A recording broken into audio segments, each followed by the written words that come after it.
Well, hello, this is Mike Yoder, Town Manager of Bristol, and I wanted to thank everyone who joined us for our first annual Bristol Business Leaders Luncheon late last week. So in response to some of the questions from that luncheon and in response to those who asked to see the slides and the presentation to take a little closer look at the roads that I talked about during that short presentation, I'm preparing this video and it'll offer you an opportunity to review this at your own speed and take a much closer look at some of the projects that are coming up in Bristol for the next 2, 3, and 4 years. I also want to say that we did hear and did learn some things from the conversation that day, and one of the things, of course, is that there's a desire to do that luncheon more than just once a year. So we will attempt to do it at least twice next year, perhaps 3 times.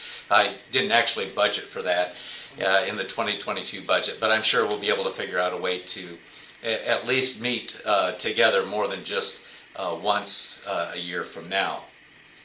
In addition, I did hear the concerns that you expressed that day regarding what happens in 2024 when the state comes through and rebuilds State Road 120 and State Road 15. So let's get right to the slides. I'm going to make this shorter for this video, and we'll focus specifically on the slides that have to do with the road construction.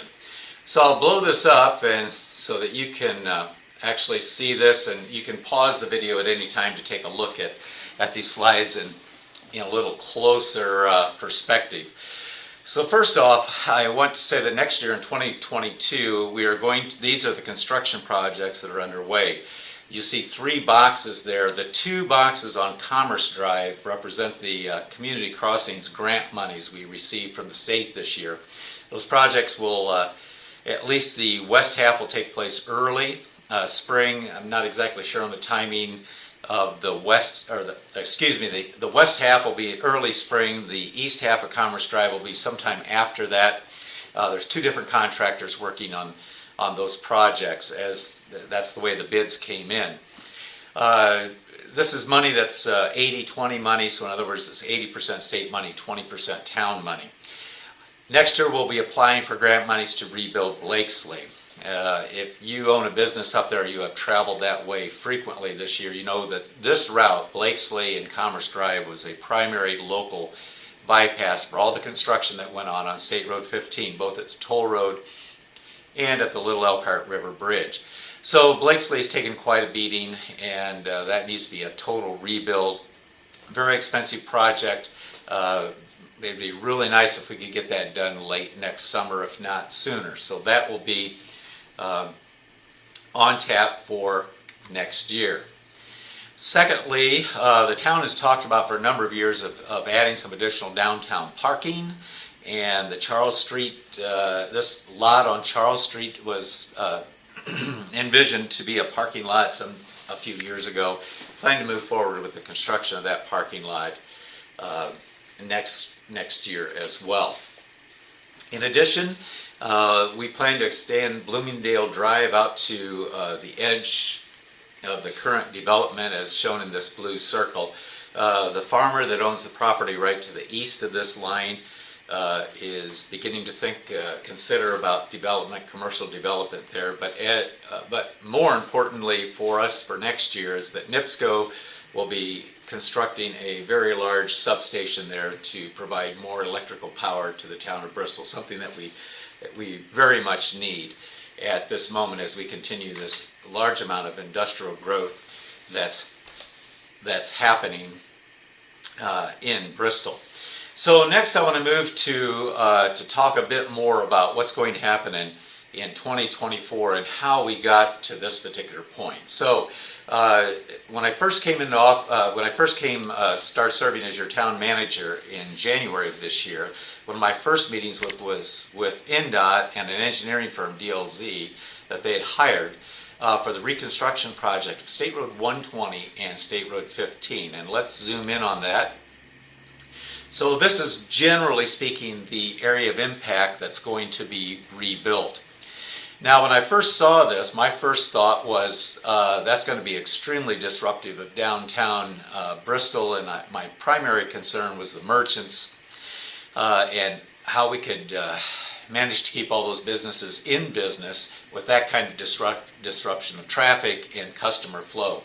I've also have witnessed in my career as county commissioner and talking with commissioners in other counties that this type of reconstruction in a downtown area can be very disruptive to private businesses.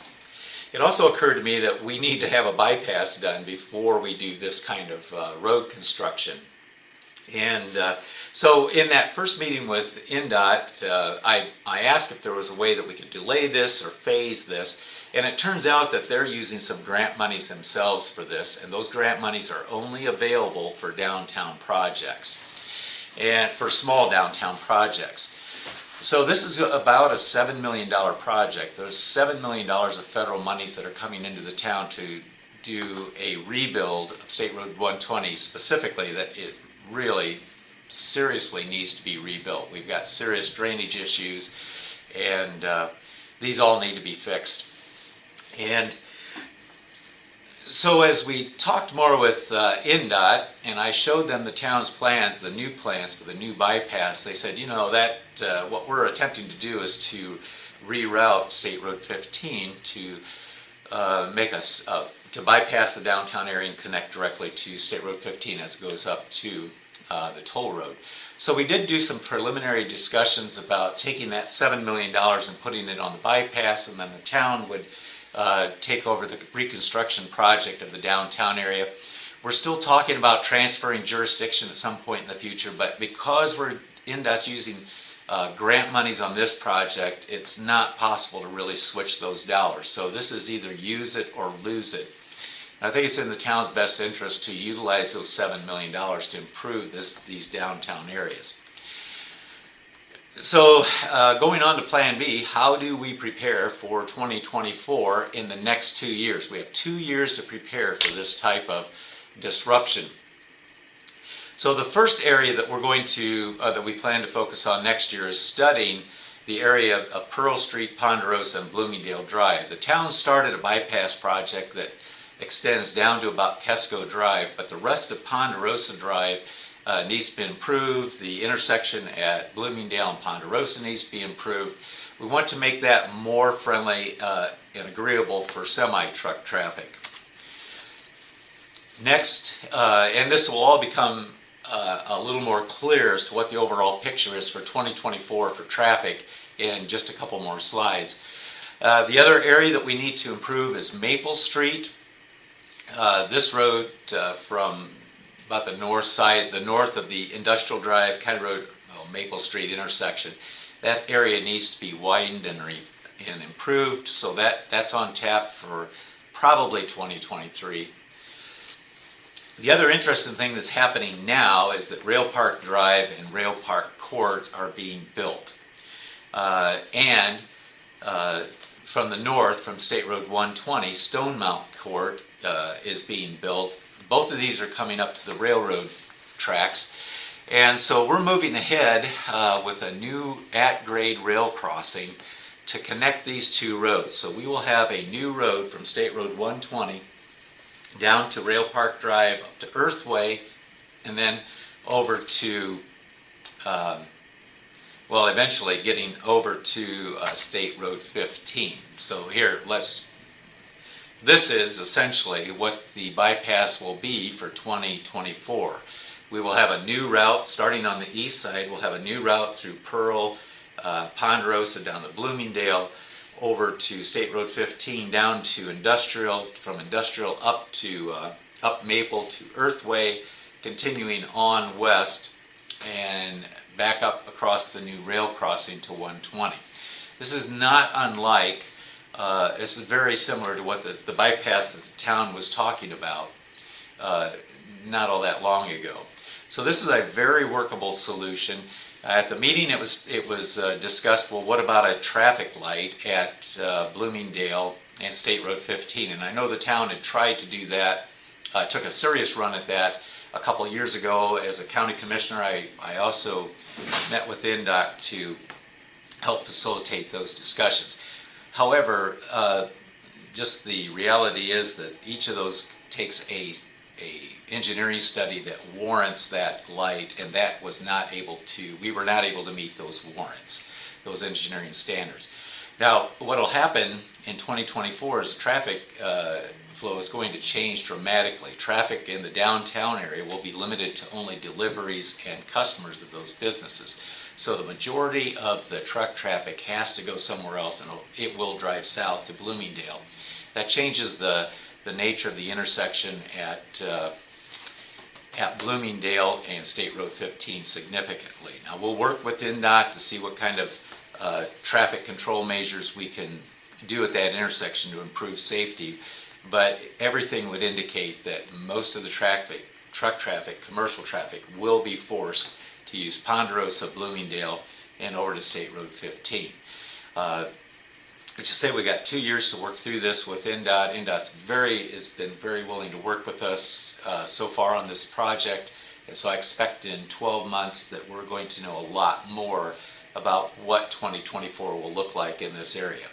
Now, there's a couple other things that we need to do as a town to prepare for 2024. Currently, a number of businesses, whether it's north on Commerce Drive or on the south side of town, a lot of industries use these primary roads for parking of semi-trucks, for loading semis, for unloading semis, for staging areas, for chassis. All of that activity needs to stop, and the next couple of years we plan to work with businesses to figure out a way to help you not utilize those town streets for those purposes. Currently, I didn't get the latest traffic count for downtown Bristol, but I think the last time I saw a count, it was between 8,000 and 10,000 commercial vehicles a day go down through the downtown area. Well, so all that traffic will be diverted to this bypass, this temporary bypass that we're talking about. And it's not just that traffic, because all of Earthway is going to be built out in the next couple of years. We'll have the increased traffic from those areas as well. So blocking those downtown streets is just something that we cannot continue to do. I know for some of you there's not very many options. At the meeting, one business said, well, when we built this is nothing but a side street, and now it's becoming a major bypass. We don't have any other way to access our loading docks. That's a challenge. And so I encourage everyone now, as I did in that meeting, that the best thing to do is call town hall and set up a meeting with me, and let's see what we can do to work through that. As I said, we've got 2 years to figure this out, so let's take that time and use it wisely. You're also aware the town is working on a new bypass, and this is the current drawing of the bypass, and if you go out to the west side of town, Rail Park Drive, you'll see that that's currently under construction this year. For the new bypass, we'll be extending a little bit further south. We'll be coming along the south edge of what is now the new Valmont plant, approaching Maple, and then we hope to go straight across the State Road 15, where you see the roundabout that aligns with County Road 10. Now, with the information that the farmer on the east side of town plans to begin development on that property, we will need to take another look at this eastern part of the bypass that's circled in blue and see if that's still the best alignment for everybody. Again, with the other priority projects we need to do this year and next, or 2022 and 2023, it's still unclear when we'll begin construction on this bypass, but I would expect that sometime next year we'll begin talking with landowners about right-of-way acquisition and locking in the right-of-way for this route so that we can begin construction as soon as we can afford it. So with that, that's the quick update, and try to keep this under 15 minutes for you folks. So I wish you a very Merry Christmas and a happy, very prosperous New Year. I think it's exciting times are ahead for Bristol in the next couple of years, and yes, these construction projects are going to cause us caused the town and the town businesses some disruption, but I think if we continue to communicate and if businesses understand that the town is here to help us manage through this project, I think we'll get through it in at least a reasonable fashion.